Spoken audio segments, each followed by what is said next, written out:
Hi friends, welcome to Divya's Nalabagam. இன்னைக்கு நம்ம பார்க்க போற ரெசிபி ஃப்ரூட் கஸ்டர்ட். வாங்க அது எப்படி பண்ணலாம்னு பார்க்கலாம்.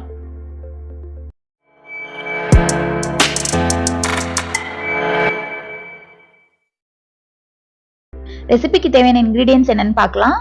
பப்பாயா, பைனாப்பிள்,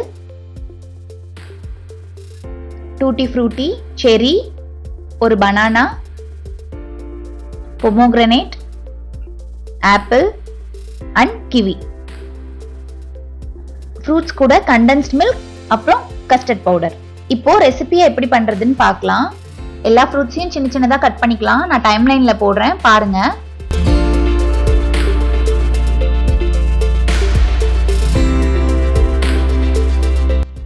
இப்போ ஒரு அடிகனமான பாத்திரத்துல நான் 1 லிட்டர் ஃபுல் கிரீம் மில்க்கும் 1/2 லிட்டர் நார்மல் மில்க் ரெகுலரா யூஸ் பண்ற மில்க்கும் நான் சேர்த்துக்கிறேன். நல்லா அடிப்பிடிக்காத பாத்திரமா எடுத்துக்கோங்க.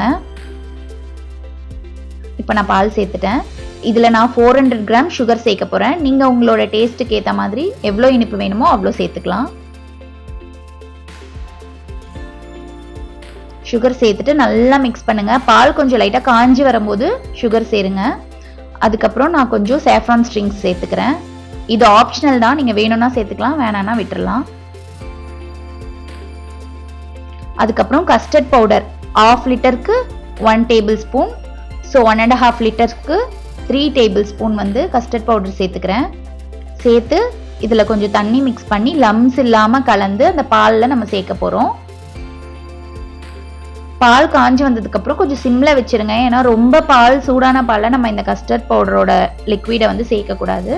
ஸோ கொஞ்சம் மைல்டு ஹீட்டில் இருக்கும்போது நம்ம இந்த கஸ்டர்ட் பவுடரோட லிக்விடை சேர்த்துக்கலாம். சேர்த்துட்டு நல்லா மிக்ஸ் பண்ணிக்கிட்டே இருக்கணும். ஏன்னா லம்ஸ் ஃபார்ம் ஆகிடும்.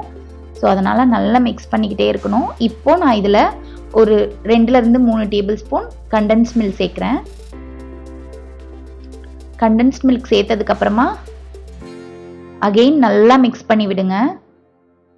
கண்டென்ஸ்ட் மில்க்கும் ஆப்ஷனல் தான், நீங்கள் வேணும்னா சேர்த்துக்கலாம். இப்போ நம்மளோட கஸ்டர்ட் மில்க் ரெடி ஆயிடுச்சு. இதை நம்ம ஒரு பவுல்ல ட்ரான்ஸ்ஃபர் பண்ணிக்கலாம்.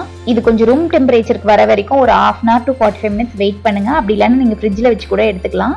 இப்போ நம்ம இதுல எல்லா ஃப்ரூட்ஸையும் ஒன்னொன்னா சேர்க்க போறோம். பைனாப்பிள், செரி, கிவி, ஆப்பிள், பப்பாயா,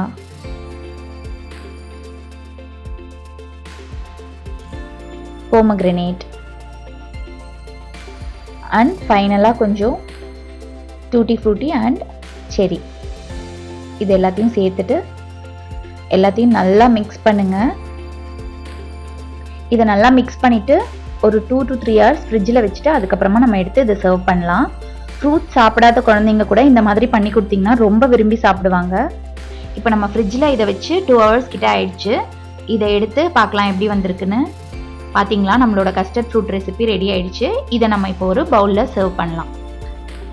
சண்டேஸில் இது ஒரு நல்ல டெசர்ட்டாக ட்ரை பண்ணுங்க. ட்ரை பண்ணி பார்த்துட்டு எப்படி வந்துச்சுன்னு கமெண்ட்ஸில் சொல்லுங்க. அப்படியே மறக்காம இந்த வீடியோவை லைக் பண்ணுங்க, ஷேர் பண்ணுங்க, சப்ஸ்கிரைப் பண்ணுங்க.